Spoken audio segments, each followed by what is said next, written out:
东西都对吗？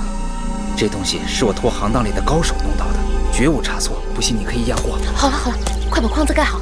真要飞出来，还不知道害死的是谁。把这东西好生放到事前说好的地方，切不可有差池。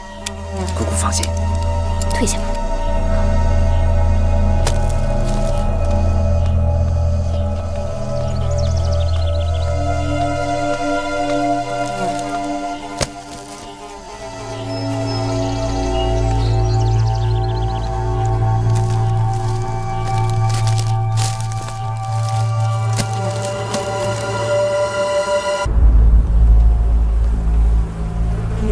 今日当儿若不是吃坏了肚子，就会和我一起去少司命神祠祈福了。这孩子呀，姐姐替他祈福也是一样的。好久没有和妹妹一起在这园子里闲逛了。这旖旎嫣红，草长莺飞，倒是让我想起了当年你有在楚国时的情景。姐姐说的是。那时候的你我，又比眼下的当儿和继儿能大多少？我有时还常做梦，梦见自己仍是年少无知，和姐姐在楚宫里淘气呢。毕竟是梦，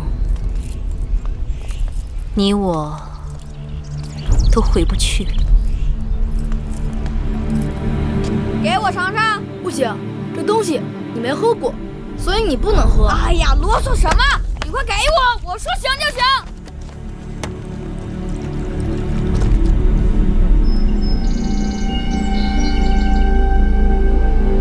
哎，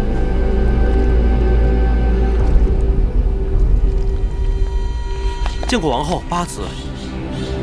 这是怎么回事啊？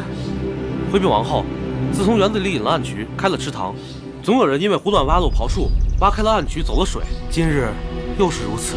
王后，让奴婢去查查是谁如此混账，扫了王后和八子的兴致，奴婢定打他50个板子。算了，事已至此，打他们板子也于事无补。好在这儿还有一条小路，平日走的人少，但景致还是不错的。婆婆，咱们走这儿吧。王后，继儿，继儿，继儿，你慢点儿，快点儿。继儿，继儿，慢点儿。回婆婆，快点儿。继儿，等等，魁婆婆。继儿，快点儿，魁婆婆。哎呀，王后，哎呀，王后，怎么了？怎么了？不小心崴着脚了。快坐下歇歇，快！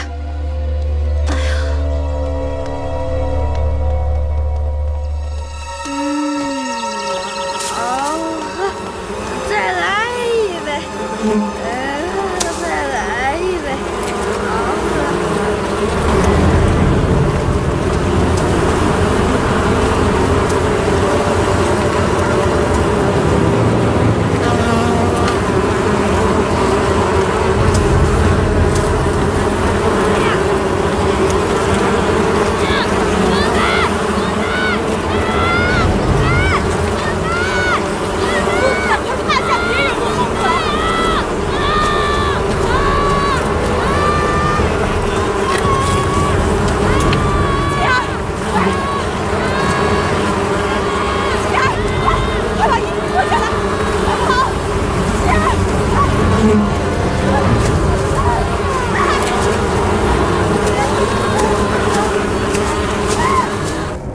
妹妹不必担心我，你快去追继儿吧。一会儿继儿找不到你，该着急了。那我先过去了。嗯。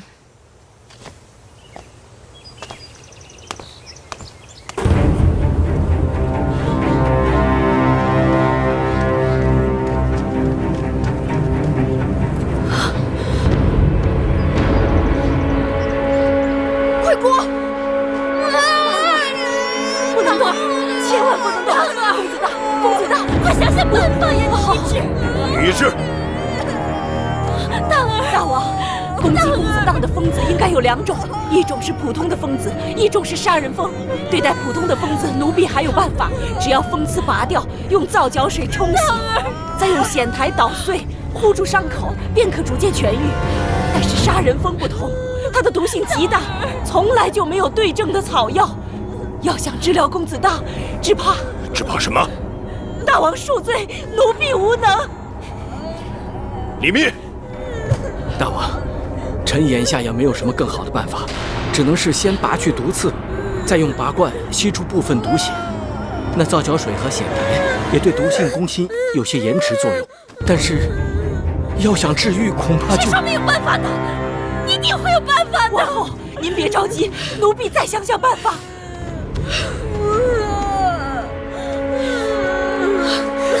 公子荡，公子荡，奴婢该死！那你怎么不去死啊？去死啊！王后，奴婢该死！当儿要是救不回来，你们都去死啊！王后。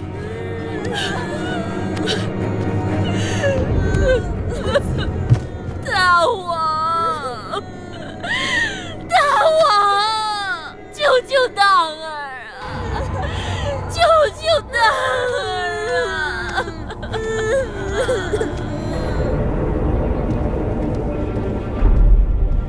这园子里怎么突然会有杀人蜂了？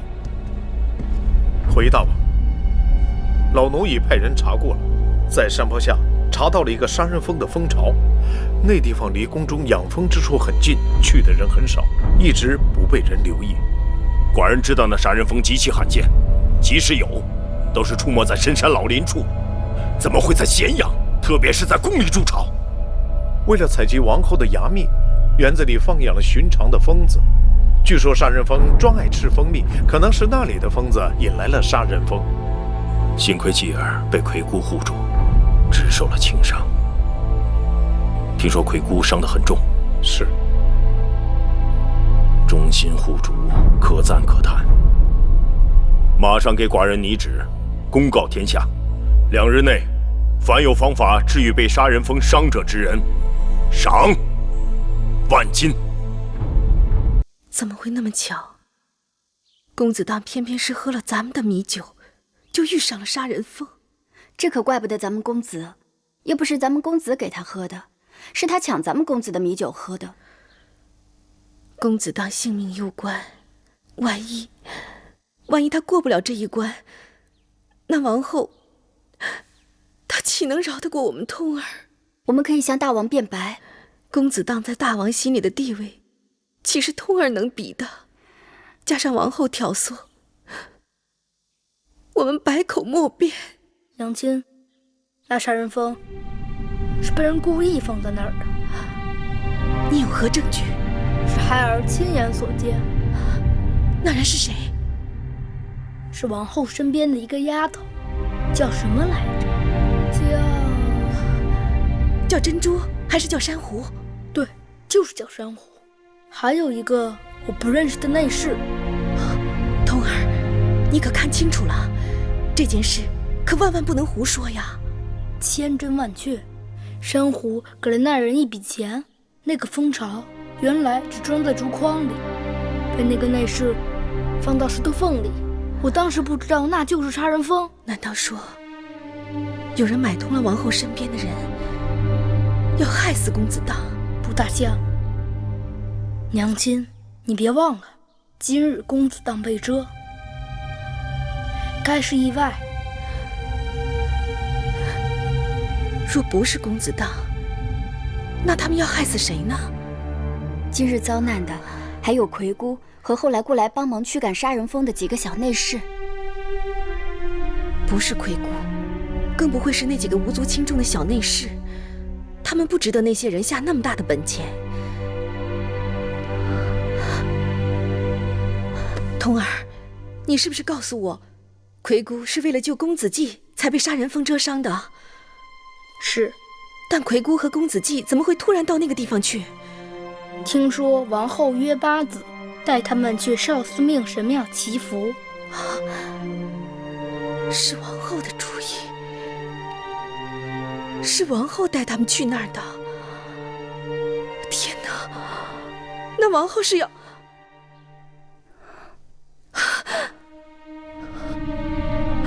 哎，你们都把嘴给我闭紧了，听见没有？是。娘亲，你不是要找父王辩白吗？我们有证据。闭嘴！这个证据要是让王后知道了，那我们就有杀身之祸了。你知不知道？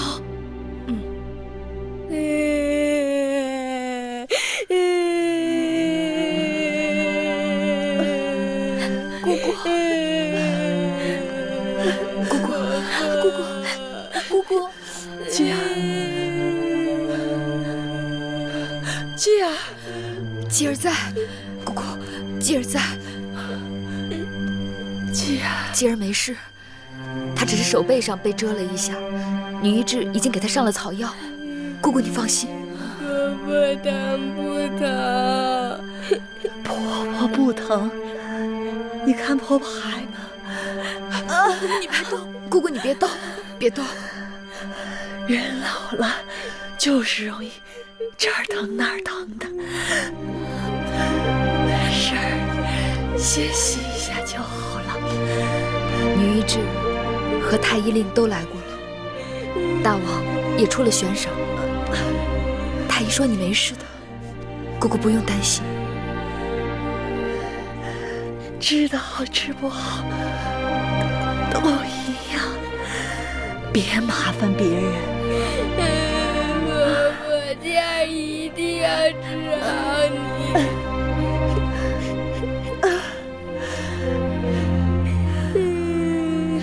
香儿、慧儿，你们在这里好好照顾姑姑。女医治留下的草药，你们每隔1个时辰煎一次，伺候姑姑服用。是。木心，在。你去点上灯，跟我再去园子里看看。是。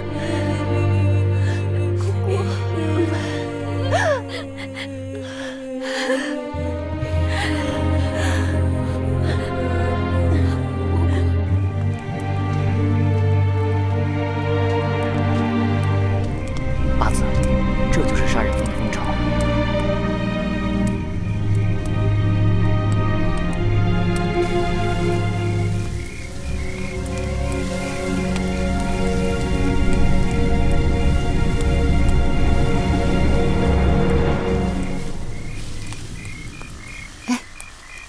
怎么回事？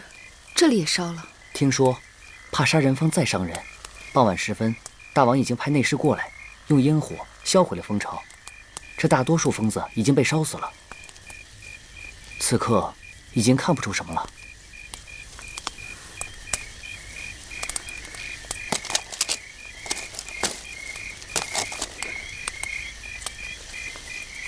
是谁？谁在那儿？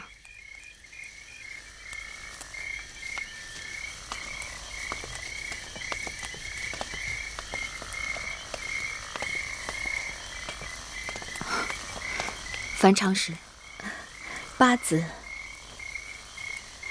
这么晚了，樊长史还没有歇息。八子不是也没有歇息吗？今晚这宫里，能睡得着觉的人，只怕不多。可不是吗？幸而上天有眼，公子季没有被杀人蜂伤得太重。可是公子荡伤势危重，魁姑为了救继儿，也是性命攸关。那杀人蜂平日并不主动招惹人，更不在有人经常出入的地方筑巢。我就是想不明白，他们是怎么突然出现在园子里的。我和妹妹想的一样，所以就想过来看一看。听说那杀人蜂平日里都是在树林里筑巢，在石缝里筑巢，只怕是不多见。是啊，也许是有人故意把他们的家搬到了这里。妹妹，这话是姐姐胡乱说的，妹妹可千万别放在心上啊。姐姐的话或许有些道理，那杀人蜂看似天灾，也可能是人祸。妹妹，天色已经晚了，妹妹和我都快些回去吧。等等，今日杀人蜂伤害魁姑和继儿的时候，公子通也过来帮忙相救，芈月感恩图报。八子和公子季一向对通儿友善，通儿这么做也是出自于天性，同心相亲，肝胆相照。我会记得樊长史和公子通对我们的好。上天垂怜，公子季今日没有遇害，只是八子以后也要留意。樊长史要我留意什么？留意有些人。妹妹，姐姐就先告辞了。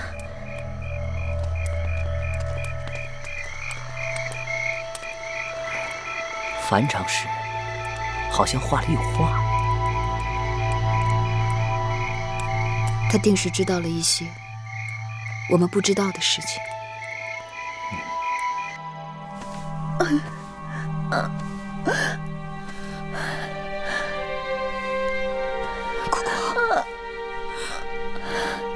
姑姑，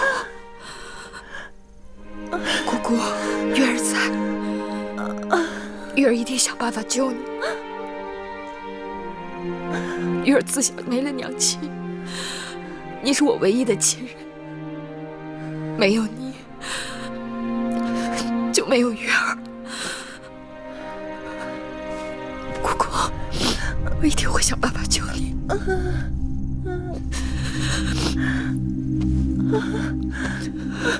姑姑，夫人，这是公子季的衣裳，母后有人捡到了，刚刚送过来的。我知道了。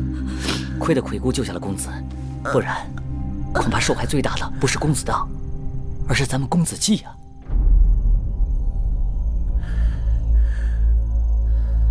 什么意思？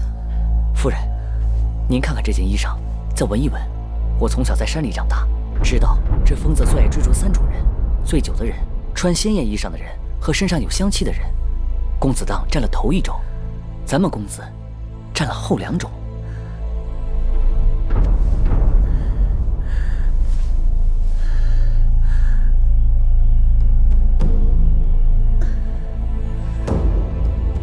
你们闻到了吗？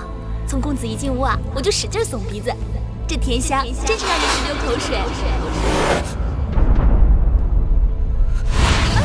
你快去追继儿吧。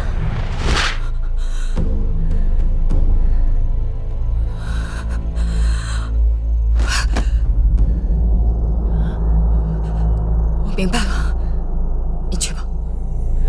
是。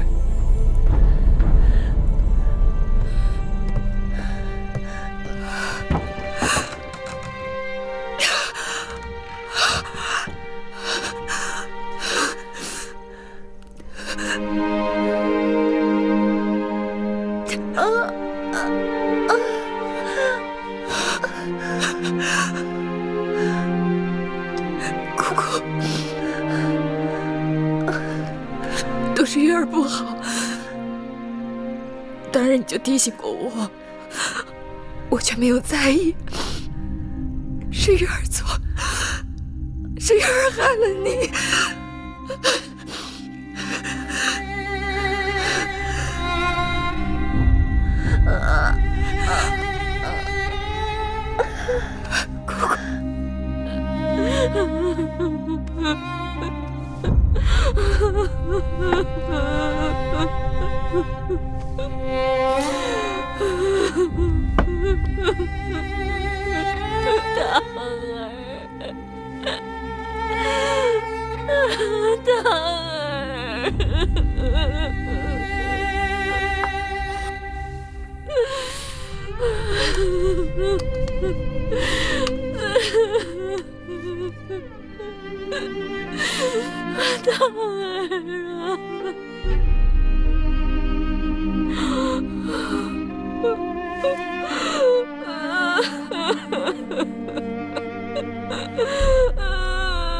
珊瑚，在。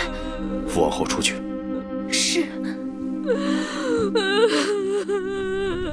王后，王后。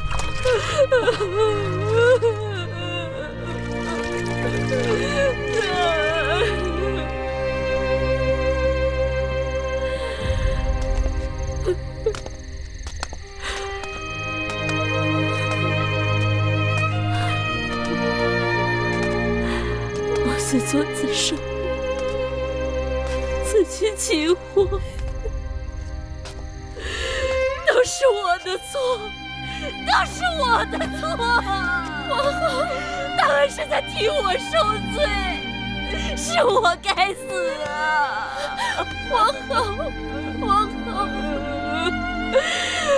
是我要害人，是我要害别人的孩儿。生死比生命值得看得清楚，让我痛，让我千刀万剐，让我去死吧，让我去死吧，王后，王后。这药也不知管不管用，魁姑看起来更不好了。大王已经出了万金悬赏，怎么还没有人献上主意啊？都说这世上最毒的是蝎子、蜈蚣、蛇、蜘蛛、蟾蜍，杀人蜂怎么会这么厉害？你们是以前没见过杀人蜂，在我们山里头，听到杀人蜂，谁不躲得远远的呀？我跟你们说起这些毒物，杀人蜂就算不能排在毒蛇的前面，至少也不会排在蜘蛛的后面。在我们楚国有一种烛龙蛛，它有蜘蛛一样的脑袋和蛇一样细长的身子，被它咬一口要病半个月呢。这都不算什么。我们那会儿住的大山里边有一种蜘蛛网，它可以长到小孩子的拳头大小，织的网都可以捆住一只小鸟。就它这么厉害，和杀人蜂交战也仅仅打个平手。吹牛吧！我与我死去的爹娘发誓，是我亲眼看到的。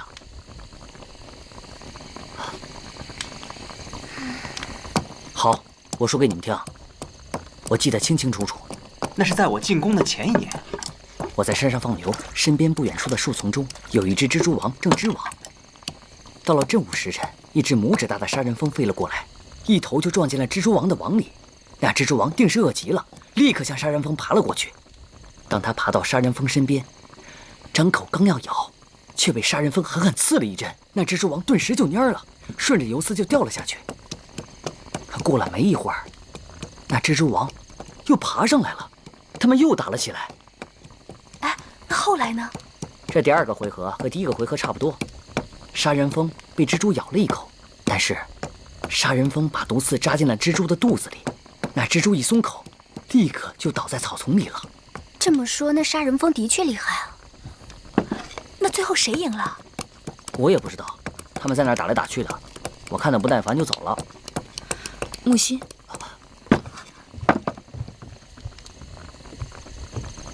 夫人，你刚才说的话可当真？若有一字不实，木心甘愿受罚。那你可知道，蜘蛛掉进了草丛里，那是什么草？这山里的花草没有我不认识的。快告诉我。那草叫七叶一枝花，在我们那儿也有人叫它登台七的。七叶一枝花，好耳熟。那草在我们楚国叫金线重楼，它的根部是药材，我们都叫它枣修，药性偏凉，清热解毒，消肿止痛。在楚国，有人用它医治跌打摔伤。那或许它也能医治蛇虫咬伤？有可能，但秦宫里并没有这东西。若要奴婢去找，得进山。但公子荡和魁姑他们的性命，也就是在这几个时辰里了。我去找大王讨要出宫令，姑姑带人连夜飞马出宫。好，好，这里的远近山路我都熟悉，我跟姑姑一起去吧。快去快回。哎，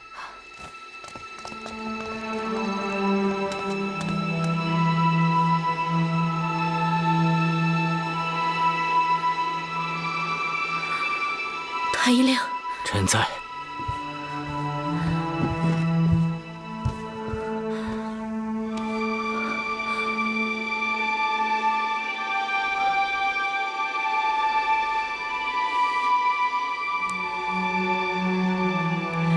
公子怎么样？公子只怕不好，请王后还是早些做好准备。胡说！你胡说！我儿子还没当上太子，他将来还要做大王！你给我想办法，快想办法！女医治呢？女医治呢？昨日半夜，女医治被米八子叫走了，到现在还没回来。去哪儿了？说是被米八子派出宫了。不管他在哪儿，都得给我找回来！是。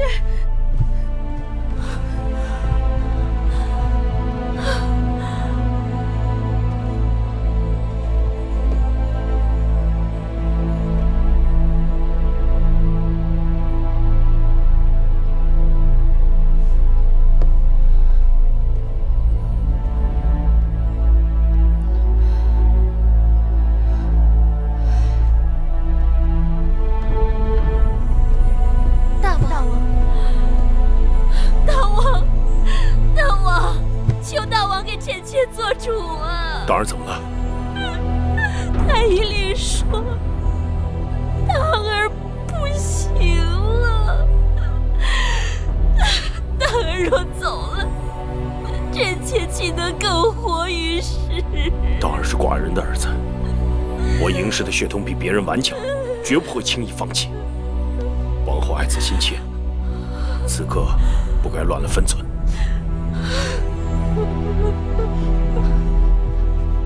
拜见大王。那曹药可采到了吗？是，因为公子当病症危急，需要马上内服外敷。此刻女医治正在捣药，片刻便可以给公子当服用和疗伤。好，太好了！若能救治好公子当，寡人重重赏赐你们。谢大王。快请太医。是。这下好了，当儿或许有救了。是真的吗？昨夜芈月偶然发现了一种草药，对当儿的病症或许有奇效，所以女医治连夜出城进山采摘，此刻药已采回。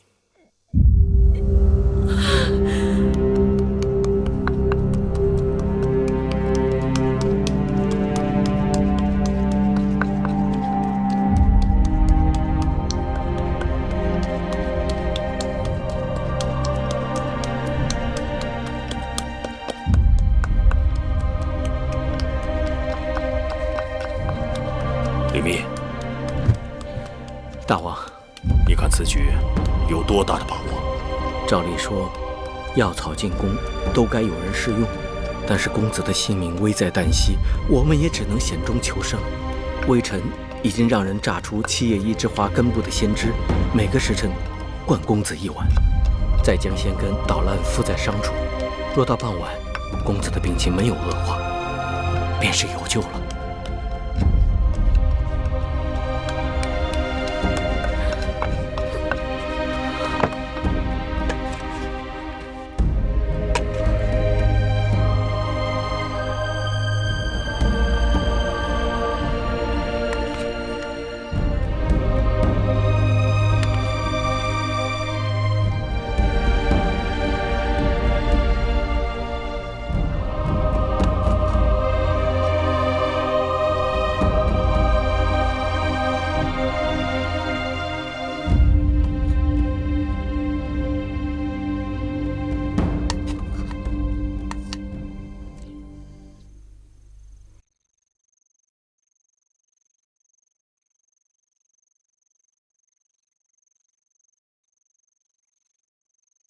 当儿，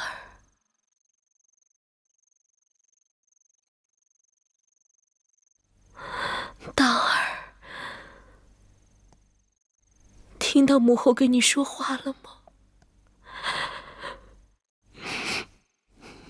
只要你活过来，母后什么都答应你。只要你好好的活着，不管你要什么，母后都绝不说一个不字。母后情愿拿自己的性命换你一命。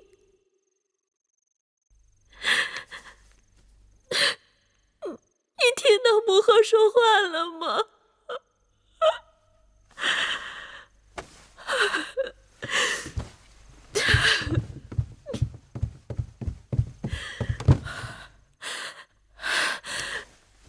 上天诸神，大司命、少司命，求求你们，让当儿渡过这个难关。只要诸神不嫌弃，小女子芈姝愿意以血以肉以性命祭祀诸神。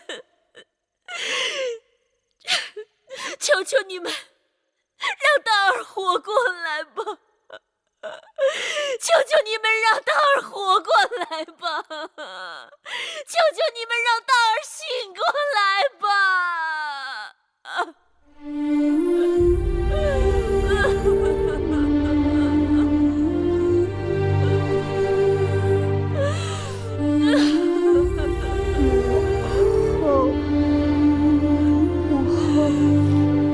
公子，皇后，公子醒了。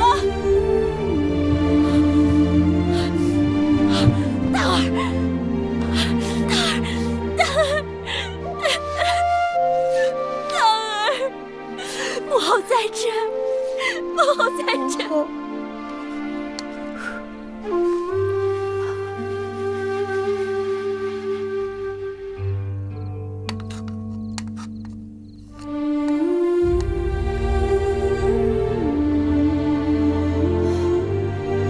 姑姑，你要多吃一点，吃饱了有力气，伤才能好得快。这斤米粥可香了，是八子亲手用精米、肉糜和鸡蛋熬成的。婆婆吃吧，继儿看着婆婆吃。婆婆吃不下。吃肉肉长肉肉，不吃肉肉肌瘦瘦。婆婆看，继儿身上有很多肉，婆婆自己却是筋瘦瘦。好，婆婆再吃一口。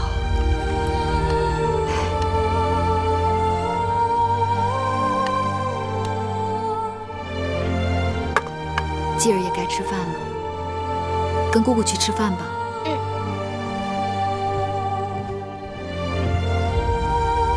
姑姑这一倒下，辛苦月儿了。姑姑一直把月儿当亲生骨肉般对待，如今为了继儿受了伤，却跟我说这么见外的话。人的寿命都是有定数的，姑姑原打算不用活这么久，不知为什么上天竟不肯收我走。姑姑稍微退近，所以在说胡话。月儿和继儿都舍不得姑姑，还有蓉儿，还有小冉，姑姑怎么舍得走呢？原先姑姑觉得你们长大了，继儿又有出息，姑姑可以闭眼了。可眼下突然出了这件事儿，姑姑的心一下就提到了嗓子眼儿。都怪月儿糊涂，真不能怪你，是他动了害你和继儿的心思，便日日在这上面做文章，你怎么躲也躲不开。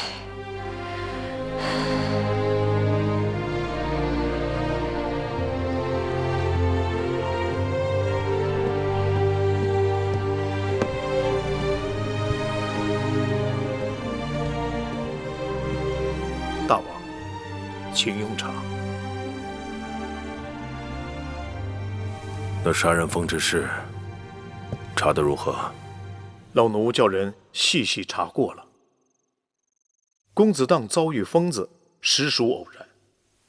米酒是公子通拿去的，但是公子荡强从公子通手中抢去，并且不听劝阻，酣畅通饮，结果酩酊大醉。倒是什么？倒是王后、公子季和八子他们从少司命神祠祈福后路遇杀人蜂，这确有可疑之处。哦，从神祠到交房殿有一条最近的路径，但那日偏巧路被水淹，所以王后、公子季和八子不得不走了有杀人蜂的那条路。可查出原因了吗？是几个在园子里干活计的内侍，他们把路断了。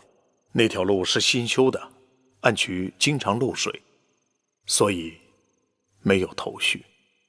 这么说，那些杀人蜂，也许真是被我们自己养的疯子引到园子里的。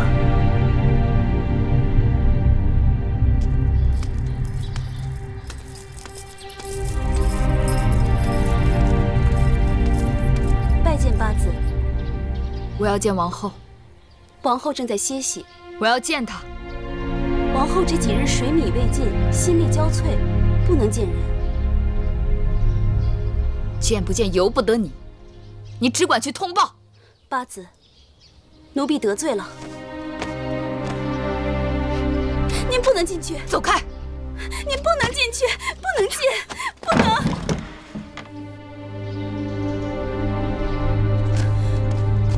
王后。请八子进来。是。八子请。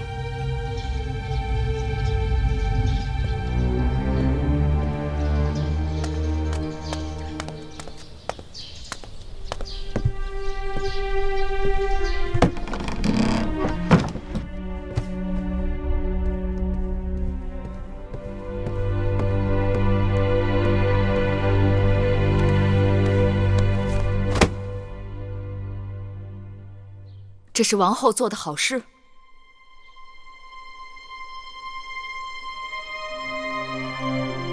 告诉我实话，是不是你做的？若不是你做的，那就是你身边人，珍珠、珊瑚，还是谁？是我。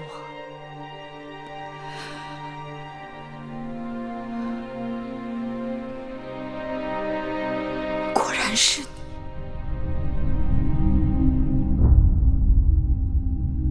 我的姐姐，继儿的母后。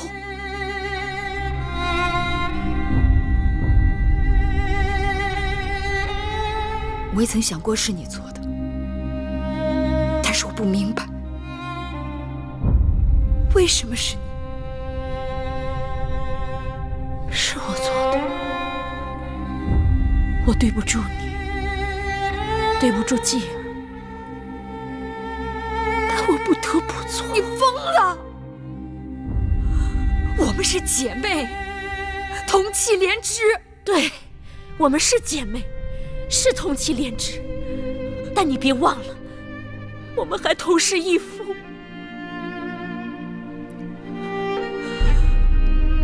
我从未与你争过宠，还用争吗？除了你，大王眼中还有谁人？除了你的儿子，大王眼中还有哪个公子？公子当是嫡公子，大王早就明言。要立他为储君，那是何年何月的事了，你不会不知道。眼下前朝为立长立贤，早就飞升一片。那是指公子华，也可能是你的继儿。就算如此，那也不是继儿的错。大儿争不过你的继儿，我只是帮他一把。这秦国只能有一个太子，一个大王。继儿、公子华当中只能有一人胜出，所以就要以命相搏。大秦建国数百年，父子相背、兄弟相残的事还少吗？可你我不同，继儿和大儿也应当不同。有何不同？不过是宰割他人，或是任他人宰割。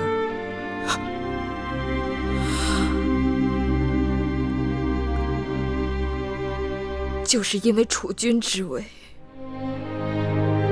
断送了你我两人这么多年的情分。在这宫中，哪有什么情分可言？自嫁到秦国，我视为王后。哪一日不是在与人明争暗斗？哪一日不是战战兢兢、如履薄冰？大王是我的夫君，一身恭敬，我便见不得天日，弃如敝履。我身边只有一个当儿，我靠不得母国，靠不得夫君，唯一的盼头就是当儿。而你的继儿，却让我连这个念头都荡然无存。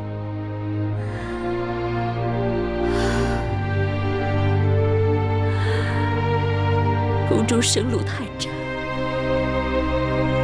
万事我都可容你，但容不下你的孩儿挡在我的孩儿前头。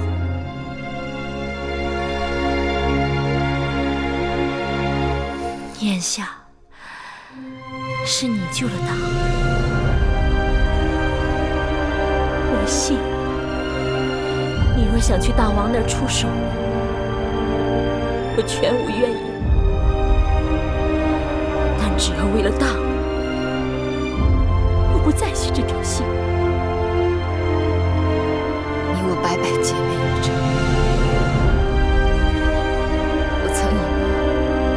此生都是欠你的。就算我芈月与任何人相争，都从未想过要与你相争。我的继儿对储君之位更是不屑一顾。相争二字本是伤人利器，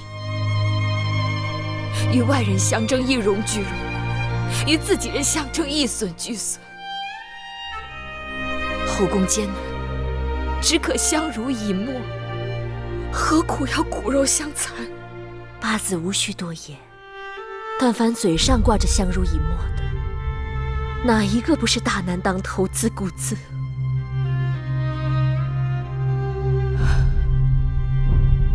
罢了，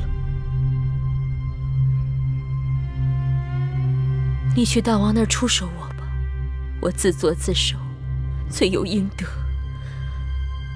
但此事不能牵扯到当儿，若因此事牵扯到当儿，大王追究下来，单凭这衣裳不足为证。这衣裳是我赐给继儿的，我是母后，赐给公子衣裳，名正言顺。我芈姝抵死，也不会轻易承认与杀人疯子有关。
我已经没了姐姐，不想再让当儿没了娘亲。你救了公子当，还要救王后。我救不了谁，也不想救谁。我可怜她，不想与她一样。月儿啊，可我担心。姑姑担心什么？你对芈姝的恩情，她无以为报。我不需要她回报，我只盼着她能够幡然悔悟。不对，你可知大恩积大仇？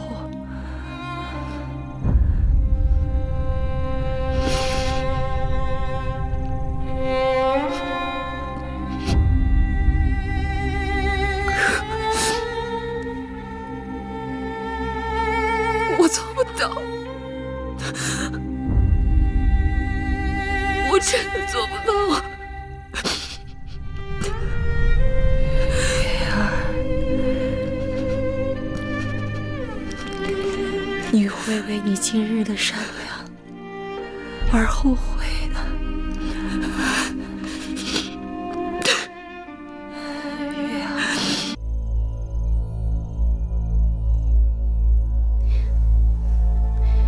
王后，大王若怪罪下来，奴婢全担了就是。奴婢告诉大王，王后对此并不知情。你们都不用担心，过了今夜，若没事，便没事了。王后怎会知道？她若真想动手，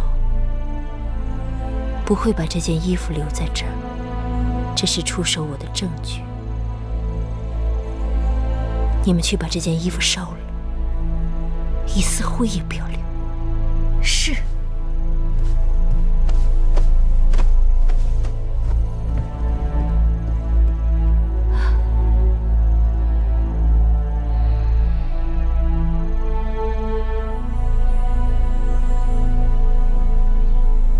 公子当的气色比我之前看到的大见好了。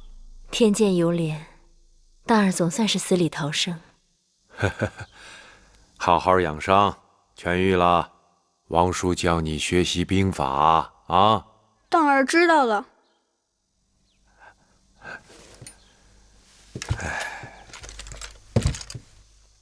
往后日夜照料公子当，也要多保重才是。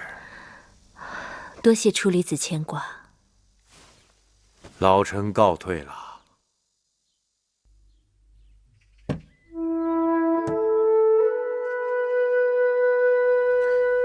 继儿，你这是在看什么呢？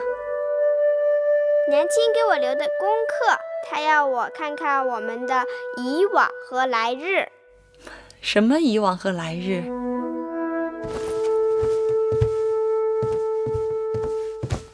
婆婆，你看，这儿是秦国，这儿是楚国。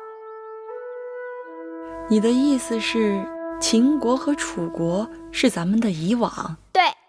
那来日呢？来日在这儿。这是哪儿？这儿是巴蜀。巴蜀。月儿，继儿说咱们的来日是巴蜀，这是何意？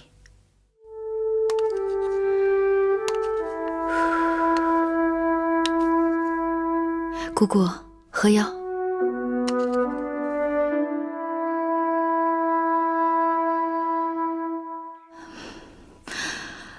巴蜀占据天险，易守难攻，而且西接秦国，水土丰美，盛产粮食和丝帛。我想请大王将来把巴蜀分给继儿，又因继儿年纪尚幼，便可以让我随同一起去巴蜀。加之巴蜀与楚国水路相通，若继儿分封在巴蜀，我们就有机会派人去楚国，让荣弟也去巴蜀，一家人得以团聚。月儿，你是想带着继儿离开秦宫？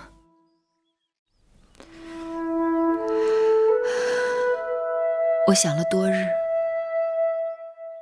这是我们求得安稳的唯一出路。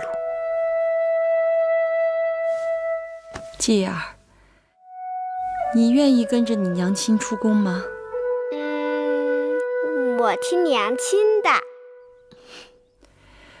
若有一日让继儿自己选呢？我还是听娘亲的。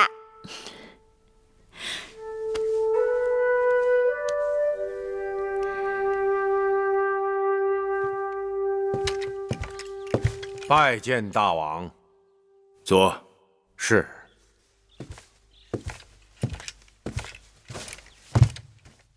不知大王宣臣进殿，有何事商议？你看看，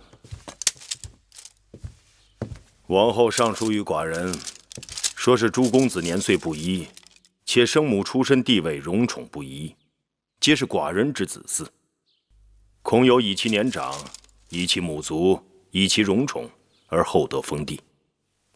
年少微贱者无人直言，因此想借来年元日大吉，为诸公子分封藩地。这是好事啊！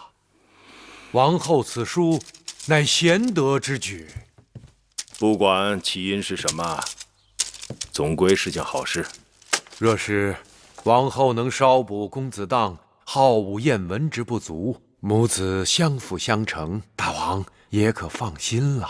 你是秦国大宗伯，主管宗室事务，这10多位公子的分封之事，就由你来做个谋划吧。臣遵旨。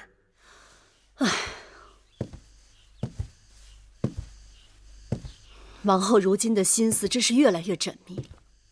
此刻不提立储，却上书分封，他就是想让大王把年长的和有军功的公子也都分封出咸阳，这样就没有人跟他的儿子争太子之位了。夫人要快想办法。华儿在秦国的旧族当中甚得人心，旧族们若能同心协力举荐，大王也不得不忌讳几分。那就赶快联络那些旧族们。恐怕已经有些晚了。那我们只好坐以待毙了。谁说的？王兄来信说，仪儿已启程多日，我估计就快到咸阳了。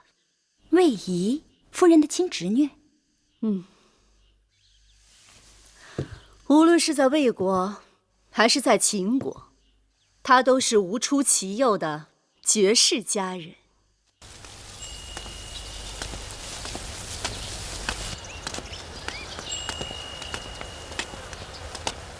八子，张相，莫不是在此特意等候我？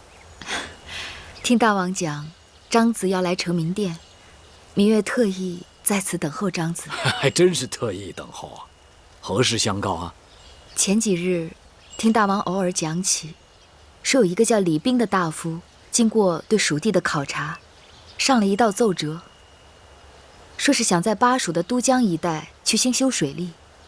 不知道张子以为如何？若真能在都江之上兴修水利堰渠，自然会大力提升粮食的产量。功在当下，利在千秋。只是大秦久战贫瘠，中枢财力不足，就眼下而言，暂时行不通。那朝中还有谁赞成这一主张？司马错将军对巴蜀之事一向兴趣浓厚，说若是治理好了巴蜀，大秦就有了信心争霸天下。他自请镇守巴蜀，还要带上李冰等人。那大王有没有说过，要派宗室之人去管理巴蜀？过上一阵子，等巴蜀的人心稳定了，大王自然会分番亲属。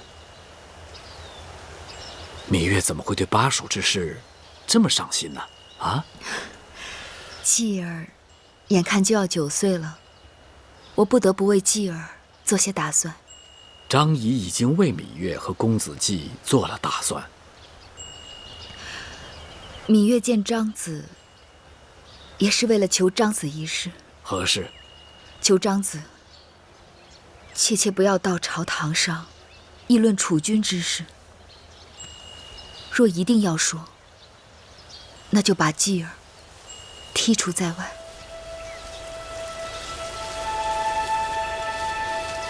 公子季是生就的贤王之才，你是他娘亲，竟然视而不见。求张子帮芈月这个大忙。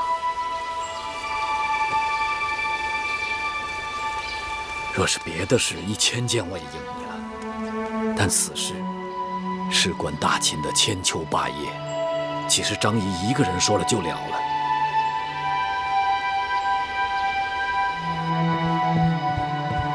王后，芈八子来了。王后，让他进来。是。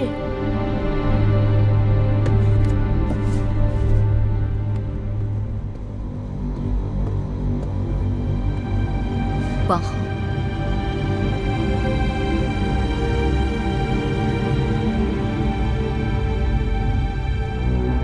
我有话要与王后说。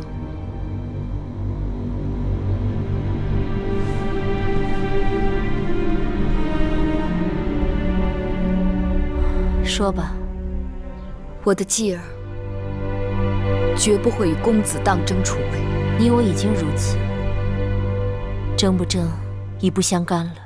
我希望你我仍是姐妹，继儿和当儿仍是兄弟。两虎相争，是不是姐妹兄弟又如何？我需要王后的帮助，让继儿分封出咸阳，什么？让继儿去巴蜀，我们母子从此远离秦宫。这不会是你的真心话？芈月此刻没有比这话更真心的了。王后若是相信，就只管向大王进言。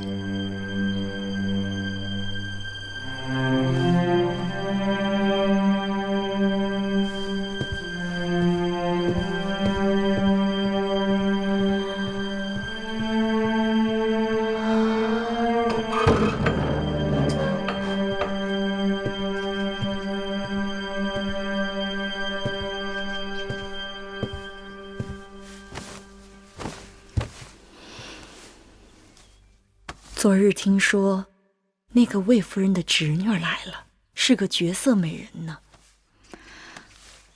魏夫人的侄女来的真是时候。这2日，宫里流言虽多，但大部分还是跟分封有关。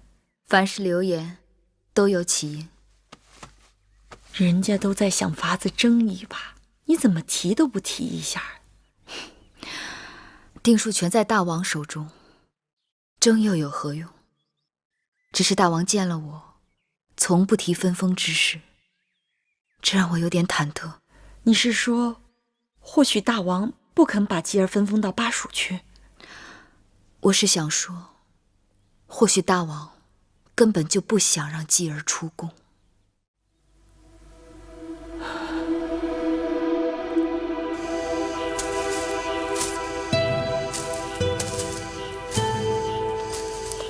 好颜色。大王说的是什么？滑入桃李。深秋季节，菊花丛中却开出桃李，是不是有些古怪？也说不定是世外仙书啊。若真是世外仙书，必不带凡俗之气，也不会落到寡人的花园里来。小女子魏仪拜见大王。你不是秦国人？我是魏国人，前2日才到咸阳来看望我的姑母。你姑母，魏夫人？正是。你在此处做什么？姑母一直有心口疼之症，听说用这种黄花煮汤喝会有所缓解，所以才摘了一些。太医院有的是治好的药材，何须你亲自来采摘？听姑母说，姑母虽贵为夫人，但是人老珠黄不被看重，所以太医院的药材也不好再三取药。人老珠黄？不会吧？人情冷暖，这也是常有的事啊。你倒是看得开。后宫就是这样啊，攀高结贵的。不一定是这样的。那会是什么缘故呢？也许是因为华哥哥在大王的公子当中十分出众，所以姑母遭人嫉恨。这话倒也有几分道理。真话而已。时辰不早了，姑母该惦记了，仪儿告退。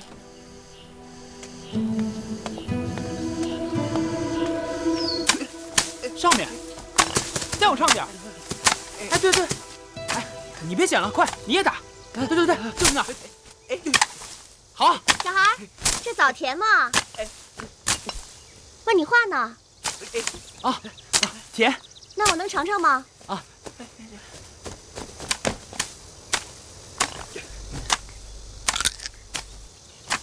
真甜啊！哎，这棵树上的枣啊，是宫里头最甜的了。你喜欢，多吃点。只有我知道，这宫里头啊，哪棵树上的果子最好吃。那你告诉我这些树在哪儿，我也去摘。我是魏夫人的侄女，要在宫中住好一阵子呢。还是我摘了给你送过去吧。那就谢了，小孩。哎，我不是小孩，我叫银通。寡人对魏夫人真的刻薄寡恩吗？这小丫头说话口无遮拦，大王不必往心里去。论华儿在众公子当中出众这话，倒有几分道理。华儿作为长子，甚为寡人喜爱，有军功，有担当。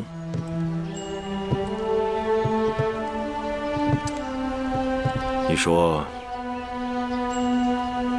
他跟寡人提起魏夫人和华儿，是有心还是无意？能与大王如此巧遇，怕是有备而来。这么说，他是特意在那里等着寡人的。他是想为魏夫人和华儿说情。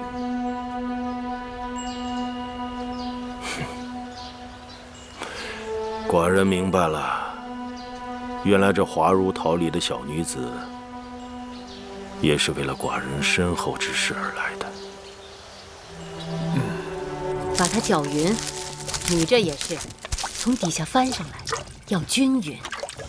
来，给我舀一碗，我尝尝。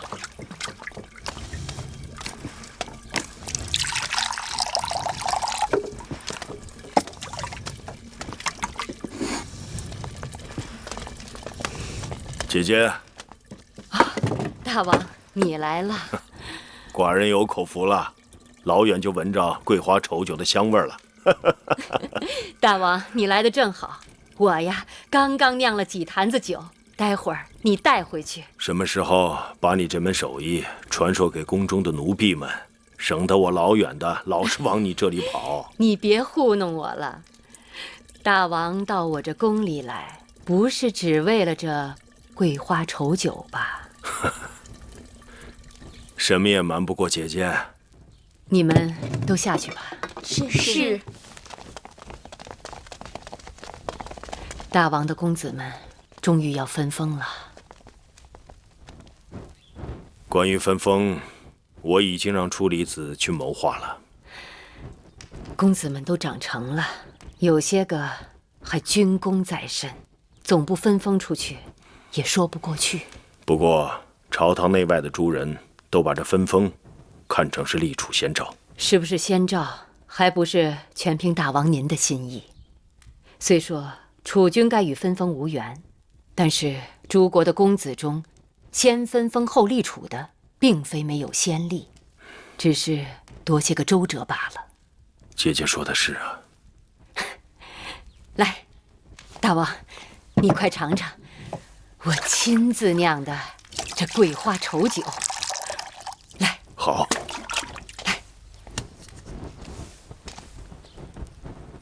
很香啊！年轻漂亮，这首饰都是多余的。父王说，公母年轻时走上大梁街头，万人瞩目。哪有那么夸张呀？人这一辈子，谁没有过如花似玉的光景呀？只可惜，岁月不饶人哦。哦，对了。昨日永相令向各宫派东西，特地让彩萍多拿了10几匹色泽亮丽的锦缎回来，说是大王赏的。那日仪儿当面向大王诉苦，或许大王心有所感，那些锦缎就是为了体恤姑母的。这漂亮脸蛋子说话就是管用。若是大王能替华儿着想，让华儿留在咸阳，仪儿该说的那日都说了。见面3分情，姑母还得想想办法，让你和大王再多几次不期而遇。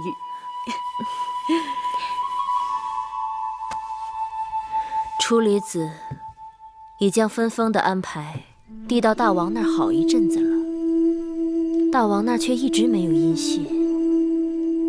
会不会是西边那个人在大王处作梗？西边哪个人？婢子胡说，王后恕罪。以后别再说东边西边的了，能够河水不犯井水就好了。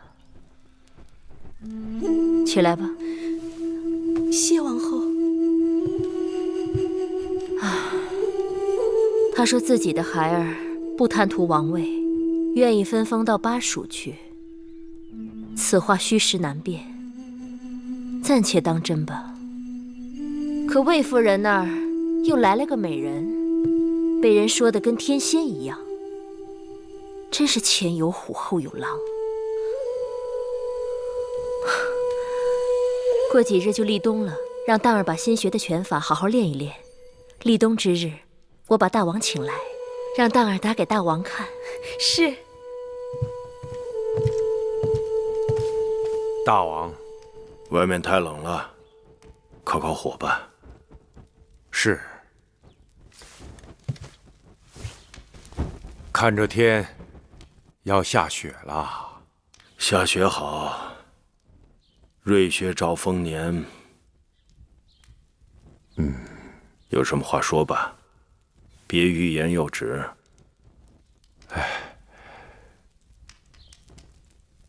臣弟已将诸公子封地的安排交给大王多日，不知是否妥当，还请大王示下。是啊，此事也该要做了，不然谣言会淹死人。寡人看过了，只是奇怪，为何只有名册和分封之疆域，却没有拟定谁分封在哪里？此乃君王之权，臣弟不敢擅专。臣只是依诸公子的人数，列出秦国还未分封的地块，请大王自专。寡人知道你的为难之处，就不勉强你了。这众口难调，就连寡人自己一时也难以决断。只怕这段时日，到你府上门游说的人不少吧？臣不敢。虽然有些争议，但终究是口舌之争，争多争少而已。是太平之争，倒是好事。不错不错，太平之争，确是件好事。你们都下去吧。是。来这边。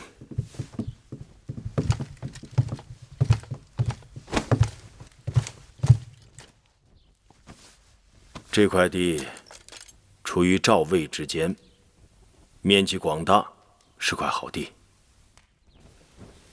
可以给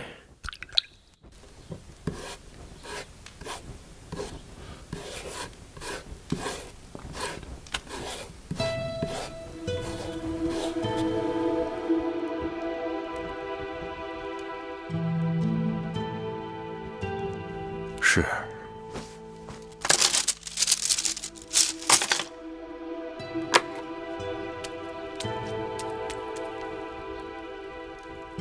这块地给公子封，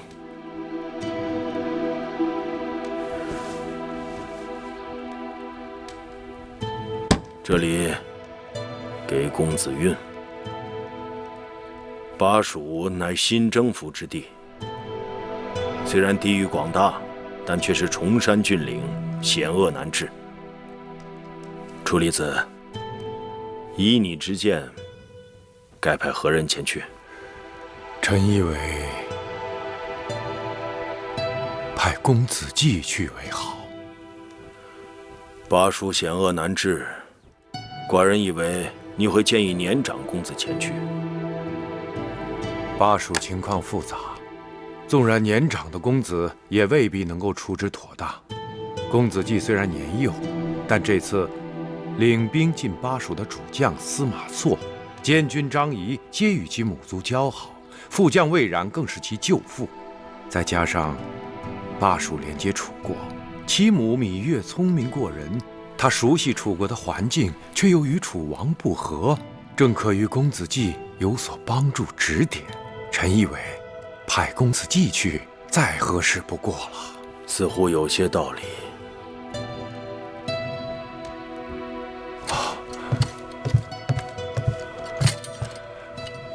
臣弟僭越了。你我兄弟，何必如此？起来吧。今日先到这儿，把刚才提过的这几个名字和分封之疆域，暂时封存在金柜之中。等议完后，一起颁旨。剩下的可以过些时日再议。是。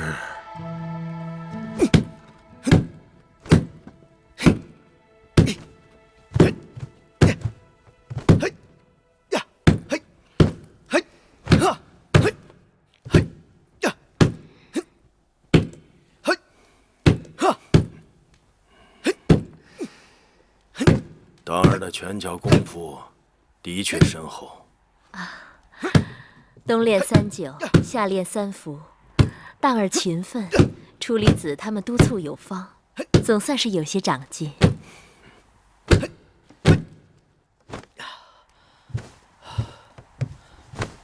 父王，当儿过来，喝杯酒。谢父王。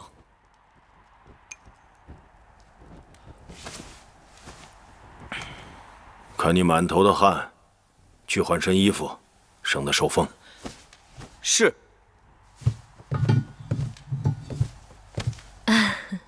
当儿渐渐长大了，也能为大王分忧解愁了。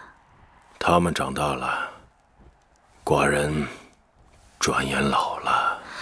大王春秋盛年，只是不必再那么辛苦，也该让宫里的嫔妃们好好为大王尽尽心意。臣妾听说，前阵子宫里来了个魏国美人。王后的耳目好灵啊！不知那美人是否合大王心意？王后真是用心良苦。大王，王后慢慢喝吧，寡人走了。大王，大王，天色已晚。不晚，寡人看看芈月去。恭送大王。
许久不吹，都生疏了。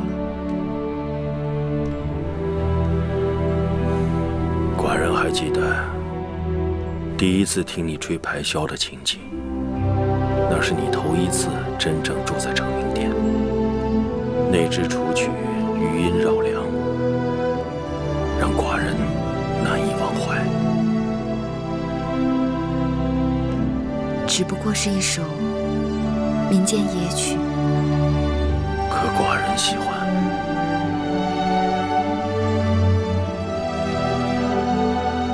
今日晚了，大王若是喜欢，鱼儿明日再吹。过来，到寡人这里来。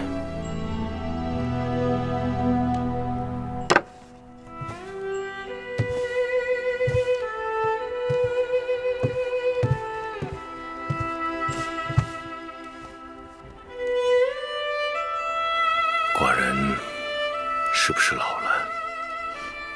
大王正当盛年，可寡人老是想起一些陈年旧事，心肠也比过去软了。说起来，宫里的公子公主并不少，看着他们一一长大，论牵挂，当然是嫡子，也许要多花点心思。只有继儿，才能让寡人舒心开怀。宫中公子公主们大都敬畏大王，只有继儿迟钝。并非如此，寡人觉得继儿单纯善良，聪慧正直。也许他就是寡人心里期盼的那个人。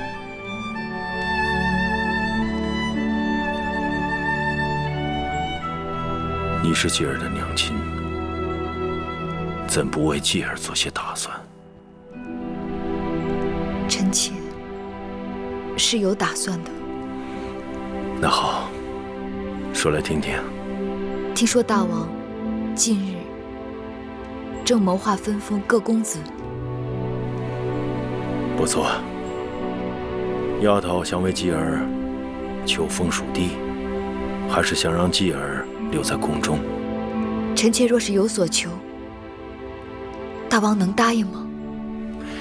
那就要看你是否和寡人心里想的是一样的。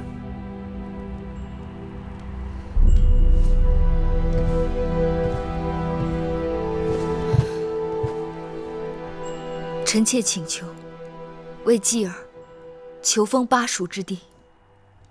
什么？你想为继儿求封巴蜀？是。臣妾想为继儿求封巴蜀。为什么？当年攻下巴蜀，继儿有功，大王让我为继儿讨封赏，就当是大王赏赐继儿的。寡人说过，从不赊账。你起来吧。继儿不想留在宫里。是继儿不想，还是你不想？告诉我你的真心话。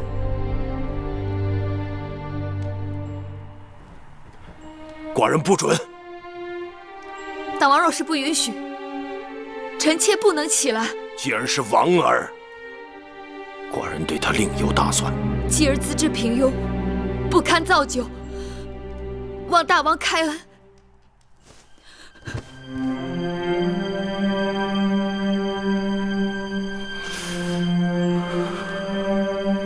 你该知道这些年，你和继儿在寡人心里的分量。但你要明白，我属意继儿，并不因为我与你的情谊。芈月，你太让寡人失望。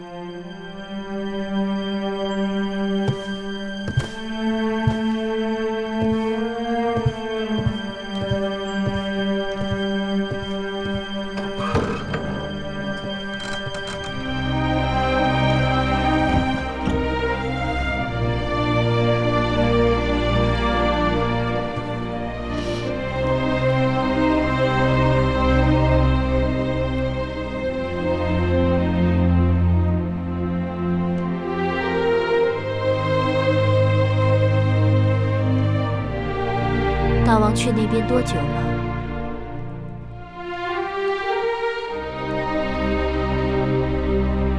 快1个时辰了。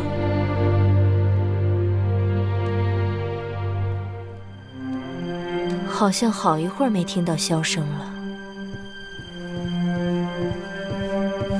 王后，大王走了。走了？大王是突然走的，看起来很不高兴。哼，月啊，你本是聪明伶俐之人，今日你为何不借势借力地将事情缓缓道出，偏要横冲直闯，得罪大王？这种事情，若不道个一清二白，只怕大王会误解了我的心思。可你的心思恰恰违背了大王的心思。话总要说出口的，让大王早些明了，比蒙在鼓里好。以大王的脾气，只怕是不会应许的。假以时日，却是有可能的。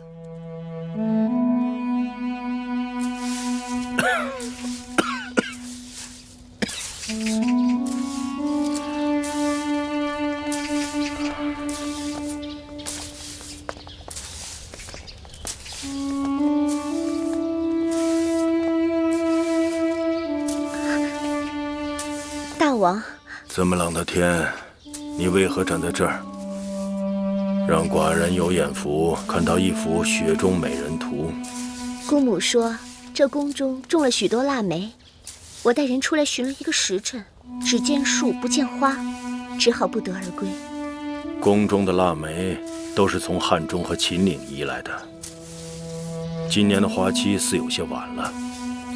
等花开的时候，我会派人送些到你姑母的宫里去。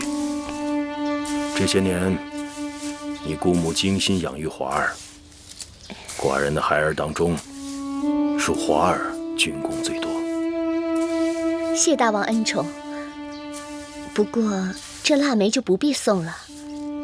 这宫中人多嘴杂的，3人成虎，众口铄金，一儿还是自己带人去摘采吧。宫里难道有什么闲言碎语吗？大王耳力不好。折夫成城，折腹倾城，一绝折腹，为消为痴。这不是大雅瞻昂吗？是啊，这几日宫内外到处都在传唱它。真的吗？大王对你有意呀。什么有意呀？不过是说了一句雪中美人图罢了。哎呦，傻丫头，在你眼中一文不值，在别人眼中可顶得上千军万马呢。大王说姑母养育了华哥哥，在大王的孩儿当中，就属华哥哥最争气。大王还说要给姑母送梅花来呢。啊，大王真这么说的？嗯，太好了，太好了，华儿有望了。姑母要当心，外面传的那歌谣，是不是就是冲着姑母来的呀？不用管他，有大王的恩宠，外面的人就算唱破嗓子，又能如何？